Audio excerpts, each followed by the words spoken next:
चलिए दोस्तों, आइए सर स्टार्ट करते हैं लेक्चर नंबर 56 का पार्ट टू में सर जी हमने आपके साथ डिस्कस किया था डायरेक्टली क्वेश्चन। सर यहाँ पर पार्ट थर्ड में हम डायरेक्ट का ही क्वेश्चन देखेंगे, डायरेक्ट वाली मेथड का ही।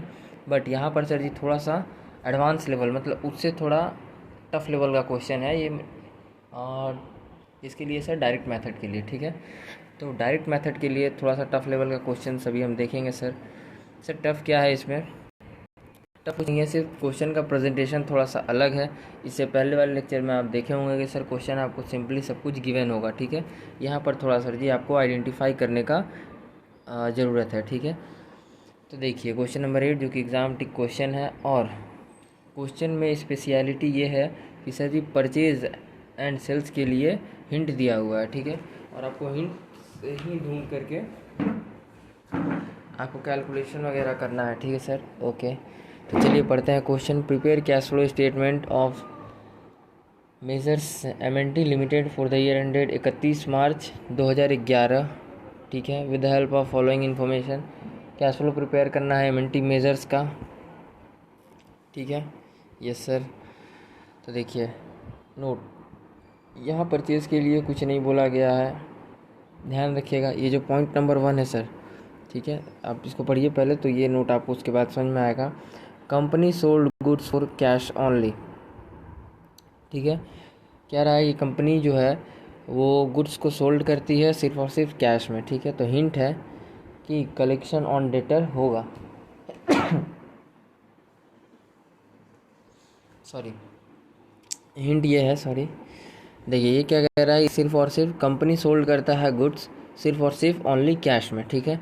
तो हिंट क्या है सर? हिंट ये है कि जो, देखो यार, जाहिर सी बात है कि क्रेडिट में अगर सेल नहीं करते हैं हम, ठीक है, क्रेडिट सेल अगर है ही नहीं मेरा, तो जाहिर सी बात है डेटर का जन्म ही नहीं होगा। तो देयरफॉर ये हिंट है कि collection of debtors is equals to nil, because there is no credit sale, ठीक है सर। ओके, और एक और बात सर जी ध्यान रखने वाली ज़रूरत है यहाँ पर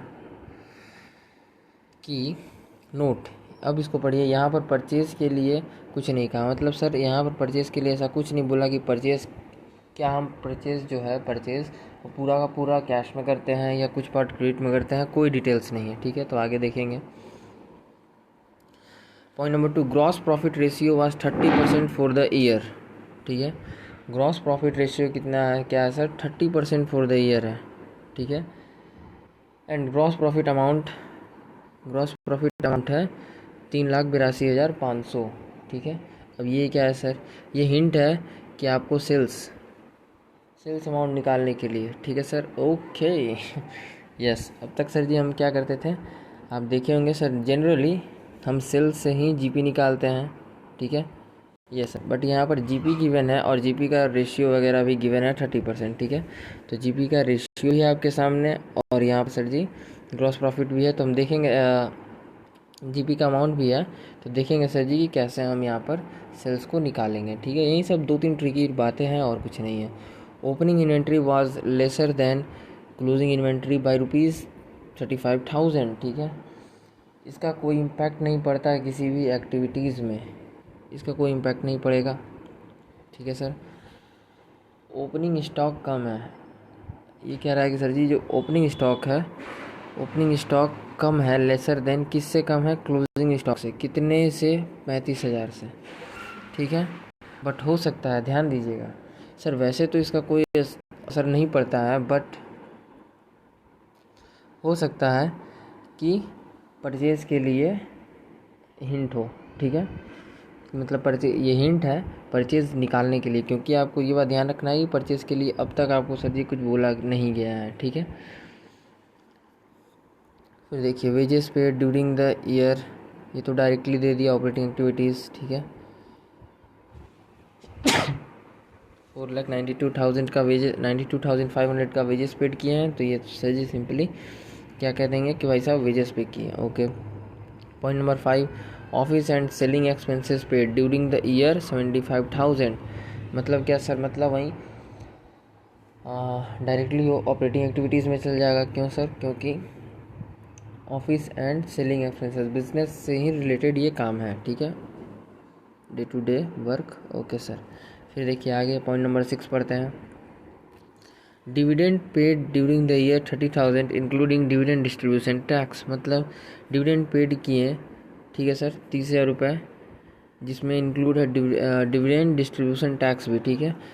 तो डिविडेंड पे किए तो ये जाएगा 30,000, ठीक है सर, पेड है डिविडेंड। तो इसका तो ट्रीटमेंट आपको पता ही है कि सर ये पेड होता है डिविडेंड के ऊपर, तो ऑलवेज भेजेंगे किस में सर जी, हम ऑलवेज भेजा जाता है फाइनेंसिंग एक्टिविटीज़ में, क्योंकि पेड अमाउंट है। ओके सर, चलिए फिर आगे देखते हैं। बैंक लोन रीपेड, ठीक है, bank loan repaid during the year 2,15,000 included interest of ₹15,000। मतलब क्या सर, मतलब फाइनेंसिंग एक्टिविटीज़ में डायरेक्ट जाएगा, क्योंकि बैंक से रिलेटेड है, ये डिविडेंड से रिलेटेड था, ये सब किसका हरकत है, फाइनेंसिंग एक्टिविटीज़ का हरकत है, ठीक है। ये सब हरकत जो है वो फाइनेंसिंग एक्टिविटीज़ से रिलेटेड है, इसलिए सर जी ये कहाँ कहाँ जा रहा है, ये सब जा रहा है फाइनेंसिंग एक्टिविटीज़ में। ओके, उसके बाद देखिए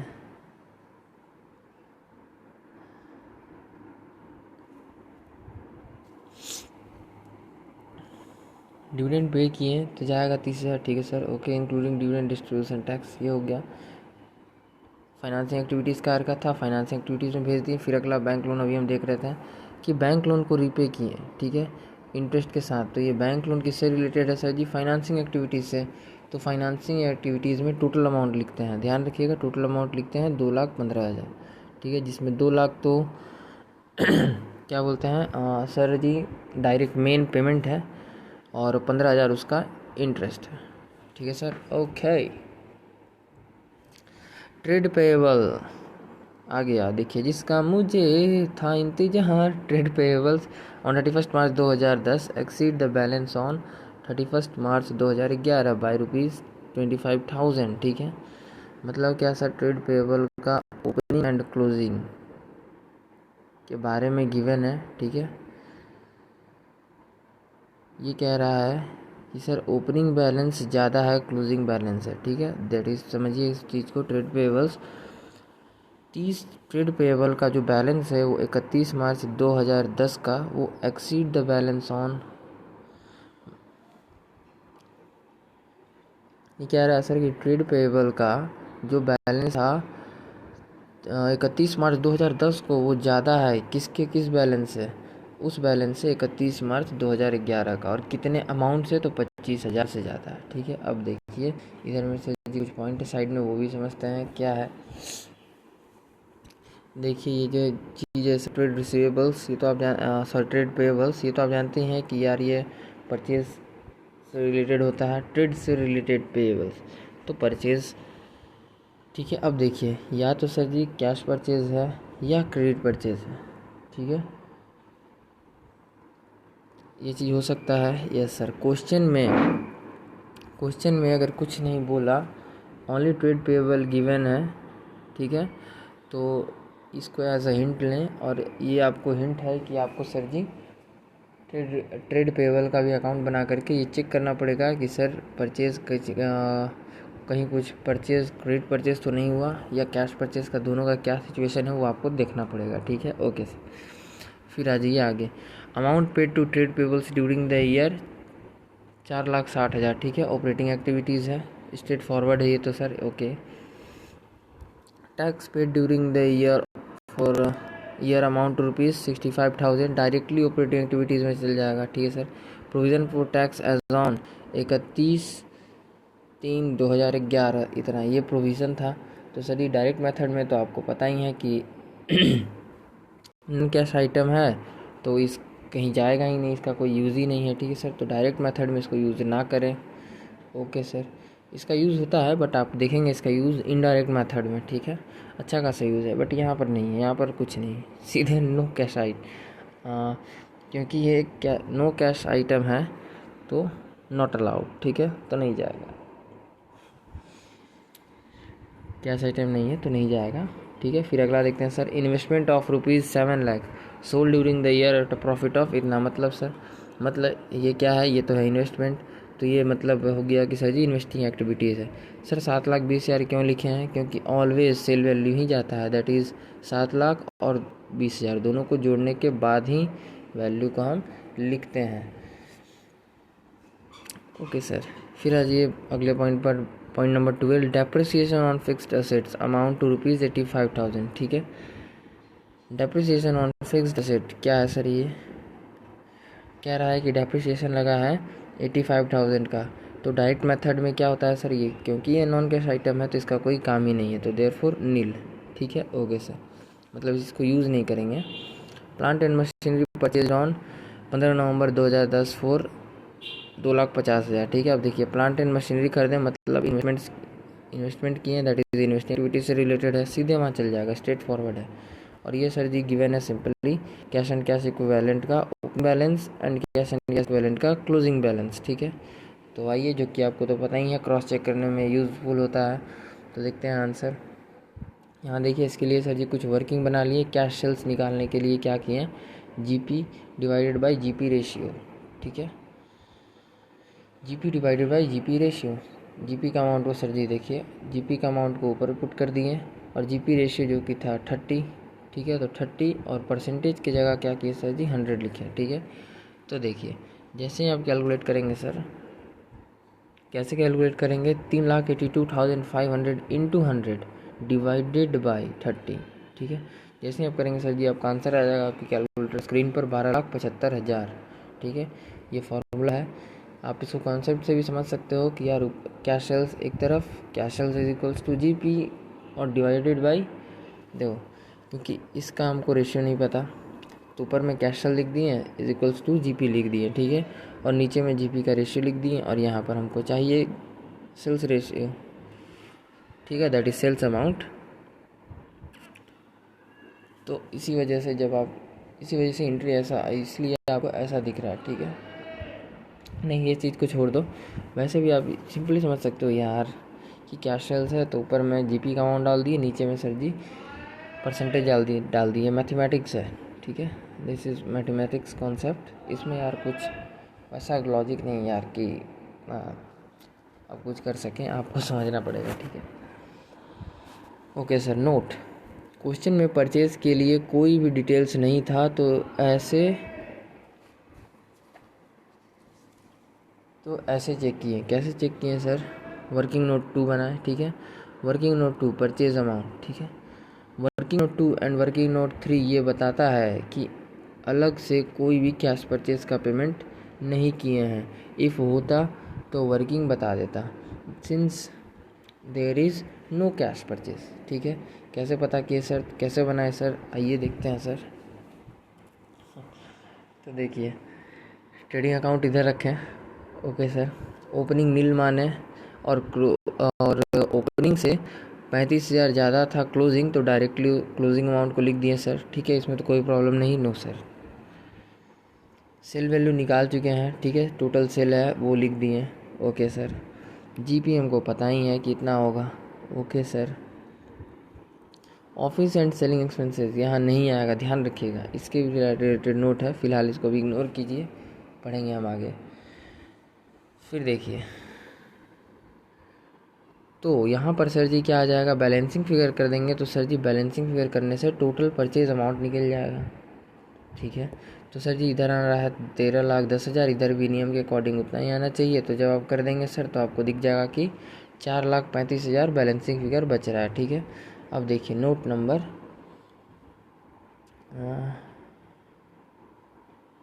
नोट है ये। ठीक है, वर्किंग नोट नंबर 3 का। ठीक है, full credit no cash purchase. ठीक है, ये कैसे पता चला सर? ये आपको पता चलेगा कि ये जो टोटल परचेज हुआ है इसमें पूरा का पूरा क्रेडिट परचेज है। ठीक है, कैश परचेज हुआ ही नहीं है। ठीक है, ये कैसे पता चलेगा सर जी? ये आपको पता चलेगा हमारे साथ वर्किंग नोट 3 में। ठीक है, हम देखेंगे इसको भी आगे। उसके बाद आ जाइए, आगे चलते हैं थोड़ा सा। और एक चीज़ का ध्यान रखिएगा, हो सकता है स्टार्टिंग में कि आप कन्फ्यूज़न में आ जाएं और आपको लगे कि यार सर परचेज से रिलेटेड है तो सर जी यहाँ पर डाल दें। नहीं, ऐसा मत करिएगा, ऑलवेज फॉलो ट्रेडिंग का फॉर्मेट। ठीक है, अब देखिए यहाँ क्या लिखा है वो भी पढ़ लेते हैं। मतलब ये सर अगर P&L में आता है तो इसको P&L में ही नीचे में डालें। ठीक है, यहाँ पर गलती से भी ना डालें। तो देखिए क्या लिखा हुआ है, नोट, ध्यान रहे ये ऑपरेटिंग एक्टिविटीज़ है। ठीक है, माने कि यार ये जो है आपका ये ऑपरेटिंग एक्टिविटीज़ है, तो ये वहाँ साथ जाएगा। कहाँ साथ जाएगा सर? मतलब जब आप बना रहे होगे तब साथ जाएगा। देखिए दिखा देते हैं कहाँ साथ जाएगा। यहाँ साथ जाएगा, देखिए wages, paid office and selling expenses, ये ऑपरेटिंग एक्टिविटीज़ में साथ जाएगा। ठीक है,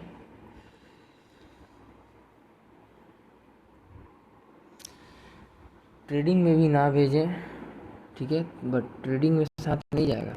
ठीक है, ऐसा नहीं कैश फ्लो चल रहा है तो सर कुछ नया ट्रिक होगा, कुछ नया ऐसा ट्रेडिंग हो, नहीं भाई साहब, ट्रेडिंग का जो नियम है, रूल है, वो तो फॉलो आपको करना ही पड़ेगा। ठीक है, तो यही कहा जा रहा है कि ट्रेडिंग में ना भेजें, don't confuse, follow the rule. ये पी&एल में आता है। ठीक है, तो पी&एल में डालेंगे। ओके सर, अब चलिए देखते हैं। परचेज तो सर हमको मिल गया 4,35,000 का। ठीक है, यहाँ से परचेज मिल गया, यहाँ से हमको सेल्स मिल गया। ठीक है, सेल्स के बारे में तो डायरेक्टली कह दिया कि पूरा का पूरा जो है वो क्या है, कैश है, only only on cash sales. ठीक है, अब देखते हैं परचेज का हालचाल क्या है। इस परचेज को हमको जानने के लिए हमको क्या बनाना पड़ेगा sir ji? Trade payable account. देखिए, तो टोटल परचेज तो पता है, बट उसमें कैश परचेज और क्रेडिट परचेज का कुछ कहा नहीं है क्वेश्चन में, तो बनाएंगे ट्रेड पेएबल अकाउंट। ठीक है, यूज़ पॉइंट नंबर 8 एंड 9, जो आपका इम्पोर्टेंट रूल जो हम सर लिख रहे थे वहाँ पे सर जी आप देखेंगे, नहीं क्वेश्चन का, सॉरी क्वेश्चन का, इस जो क्वेश्चन चल रहा है क्वेश्चन नंबर 8, वहाँ पे देखिए क्वेश्चन नंबर 8 में ये पॉइंट का बात हो रहा है। यूज़ पॉइंट नंबर 8 और 9, इन दोनों को यूज़ करेंगे सर जी। वहाँ देखिए, amount paid to trade payable, trade payable को कितना पेड किए हैं सर? 4,60,000। और ट्रेड पेएबल का ओपनिंग क्लोजिंग से कितना ज़्यादा है? 25,000। ठीक है, तो आइए ट्रेड पेएबल अकाउंट। ठीक है, ये दोनों हिंट है क्वेश्चन में, ये दोनों हिंट है कि आपको ट्रेड पेएबल कैसे बनाना है। ठीक है, तो देखिए सर क्रेडिट से लुआ होगा या कैसे क्या हुआ होगा पता चल जाएगा। तो देखिए ओपनिंग बैलेंस यहाँ लिख दिया सर। ठीक है, क्लोजिंग बैलेंस यहाँ। इधर क्यों सर? क्योंकि ट्रेड पेएबल्स क्या होता है, एक तरह से लाइबिलिटी होता है। ठीक है, तो ध्यान रखिएगा, लाइबिलिटी का बैलेंस ऑलवेज इधर आता है ओपनिंग। आगे हम कई बार आपको बताएंगे, बट अभी से ही ध्यान दीजिएगा। ठीक है, और असेट्स अगर ये होता, इफ़ अगर यहीं पर ट्रेड रिसीवेबल्स होता है, दैट इज़ डेटर्स, तो यहाँ पर इसका ओपनिंग लिखते हैं। ठीक है, तो ये थोड़ा सा कंसेप्ट आपको ध्यान रखना भी ज़रूरी है साथ साथ में। ठीक है सर, ओके। तो अब देखिए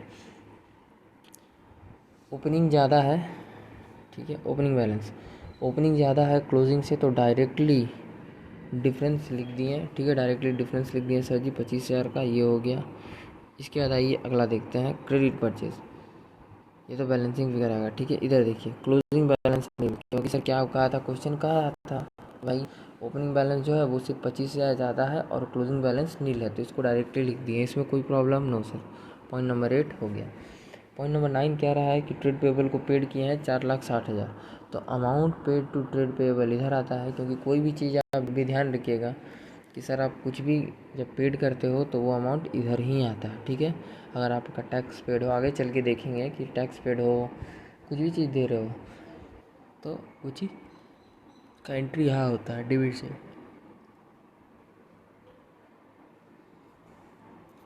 ठीक है, तो amount paid to trade payables 4,60,000 given है। ठीक है सर, तो वो भी लिख दिए। अब देखिए बैलेंसिंग फिगर करेंगे तो सर जी नियम के अकॉर्डिंग इधर इतना आना चाहिए, तो इधर इतना आना चाहिए, बट इतना रहा है इसमें से माइनस करने के बाद। ठीक है, तो क्रेडिट परचेज जो कि मिसिंग था, अब बैलेंसिंग फिगर करके आ गया, तो इससे रिलेटेड कुछ नोट है, पढ़ लीजिए नोट। ऑनली ये ऑपरेटिंग एक्टिविटीज़ का पार्ट है। ये पता चला कि अलग से कोई भी, अब देखिए ये सर ऑपरेटिंग एक्टिविटीज़ का पार्ट है। ठीक है, एंड ये वर्किंग से हम सर ये वर्किंग क्यों करवाएं सर? देखिए ये वर्किंग इसलिए करवाएं कि इस वर्किंग से हमें ये चीज़ पता चला कि अलग से कोई भी कैश परचेज़ का पेमेंट वगैरह नहीं हुआ है। ठीक है, क्योंकि अलग से कुछ भी कैश परचेज़ नहीं है, सब कुछ क्रेडिट परचेज़ है। तो चलो ठीक है भाई, अमाउंट इतना पेड किए हैं, ये हम कंफर्म हो गए। ठीक है, अगर यहीं पर सर जी कुछ भी कैश परचेज़ वगैरह होता तो हमें वो भी चीज़ें पता चल जाता। ठीक है, ओके सर।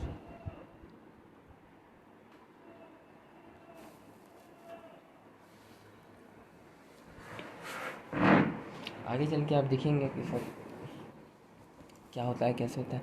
सर ये इधर आया, सर इधर आया तो बैलेंसिंग फिगर आपको ये कैसे पता कि ये क्रेडिट परचेज़ है, क्योंकि बैलेंसिंग फिगर इधर आया तो इस वजह से ये क्रेडिट परचेज़ है। अगर बैलेंसिंग फिगर इस तरफ आता है डेबिट साइड में तो सर जी इसको हम कहते हैं कैश परचेज़। ठीक है, ये अंतर है दोनों में, क्योंकि इसका आपने पेमेंट किया होगा और ये अभी तक आपने पेमेंट नहीं किया, इसीलिए ये आपको इस साइड क्रेडिट साइड दिखता है और ये आपको डेबिट साइड दिखता है। ठीक है, तो क्योंकि बैलेंसिंग फिगर इधर आया तो सर जी इधर लिख दिया, समझ गए। ओके सर, अब तो कुछ है ही नहीं, अब तो सर जी सिंपली क्या करेंगे, डायरेक्ट मेथड से कैश फ्लो स्टेटमेंट बना देंगे। Cash flow from operating activities, cash sales, इसमें कैश आया दैट इज़ कैश का इनफ्लो हुआ। देखिए मतलब सर मतलब कैश में बेचें तो इससे कैश आया दैट इज़ कैश का इनफ्लो हुआ, तो ऐड कर दिए। ठीक है सर, सिंपली लिख दिए। Okay, feel the situation, feel कीजिए कि यार ऑलवेज आपके साथ हो रहा है। ठीक है, समझ में आएगा। उसके बाद देखिए वेजेस पे किए, तो आप अगर वेजेस दे रहे हैं तो उतना पैसा आपके पास से जाएगा। Yes sir, office and selling expenses वगैरह पेड किए तो ही पैसा जाएगा। पेमेंट टू ट्रेड पेएबल पैसा जाएगा, क्रिएटर्स को या सप्लायर्स को पैसा देंगे तो पैसा जाएगा। Yes sir, income tax payment पैसा जाएगा। ठीक है, अब देखिए एक चीज़ सर, कुछ नोट्स है वो भी देख लेते हैं क्या है। इन आइटम्स की वजह से कैश गया दैट इज़ कैश का आउटफ्लो हुआ तो लेस किए।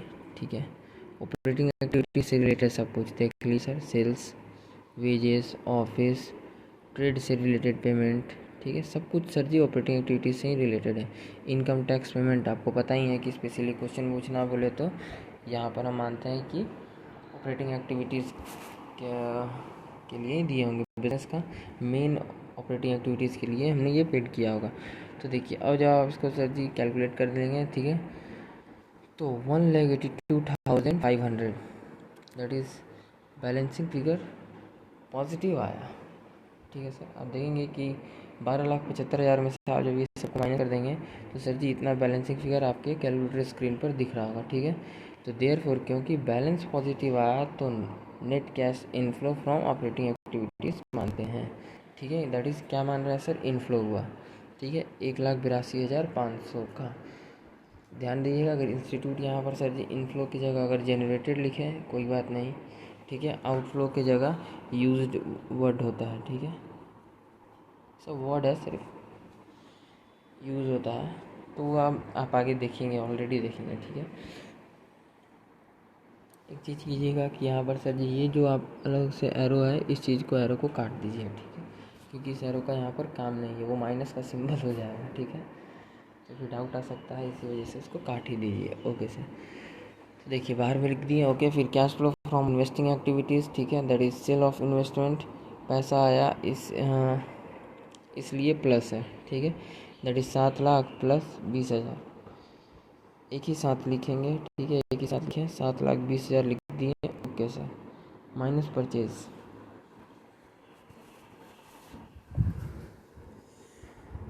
उसके बाद देखिए minus purchase of plant and machinery. ठीक है, दैट इज़ पैसा गया तो माइनस किए। ठीक है सर, माइनस हो गया और यहाँ पर 4,70,000 बैलेंसिंग फिगर, ये भी सर जी पॉजिटिव आया। ठीक है, तो पॉजिटिव आया तो क्या लिख दिए, इनफ्लो फ्रॉम इन्वेस्टिंग एक्टिविटी। समझ रहे हैं सर। Okay, yes sir. फिर देखिए आगे cash flow from financing activities, bank loan को रिपेड किए, मतलब सर जी पैसा गया होगा। ठीक है, पैसा गया, डिविडेंड पेड किए, पैसा गया। ठीक है, तो देखिए डिविडेंड पेड किए हैं, कहाँ लिखा है सर, डिविडेंड आप दिए हैं वो लिखा हुआ है पॉइंट नंबर 6। ठीक है, ओके, यहाँ पर ध्यान रहे सिर्फ और सिर्फ पेड वाला पार्ट आता है। ये भी चीज़ हम आपको आगे अच्छे से समझाएंगे, टेंशन नहीं है। हो सकता है अभी आपको कन्फ्यूज़न हो थोड़ा बहुत, बट ये सारी चीज़ें आगे क्लियर है क्वेश्चन में, पूरा प्रैक्टिकल थ्योरी सब कुछ एकदम अच्छे से क्लियर है, टेंशन नहीं। फिर देखिए बैंक से सर जी, बैंक को जो हमने लोन रीपेड किया, ठीक है, उसमें एक साथ लिखेंगे। ध्यान दीजिएगा पूरा अमाउंट लिखते हैं, मतलब सर मेन प्रिंसिपल 2 लाख भी और इंटरेस्ट जो है 15,000 वो भी, ठीक है सर। तो दोनों आइटम से पैसा गया तो दोनों को लेस कर दिए। जोड़ेंगे तो सर जी आप देखेंगे कि 2,45,000 आ रहा है, that is balancing figure negative आया, तो देयरफॉर क्या लिख दें कि आउटफ्लो हुआ, ठीक है। और इसको सर जी ब्रैकेट में दिखा दिए। अब क्या करेंगे सर, अब कुछ भी काम नहीं है, नेट कैश का इनफ्लो हो रहा है ऑल एक्टिविटीज़ से, तीनों को सर जी जोड़ लेंगे, ठीक है। 1 2 3, ठीक है। तीनों को सर जी आप कैलकुलेट कर दीजिएगा, प्लस होगा और इतना अमाउंट माइनस होगा, तो सर जी आपका बैलेंसिंग फिगर आ जाएगा 4,07,500। प्लस क्या कर दीजिएगा, last opening balance of cash दिया होगा या फिर कैश एंड कैश इक्विवेलेंट लिखा होगा, ठीक है। उस चीज़ को सर जी गिवन होता है हर क्वेश्चन में वो, तो उस चीज़ को यूज़ करके क्या करेंगे, यहाँ पर ओपनिंग बैलेंस डाल देंगे, is equals to closing balance of cash equivalent, ठीक है। Hashtag automatically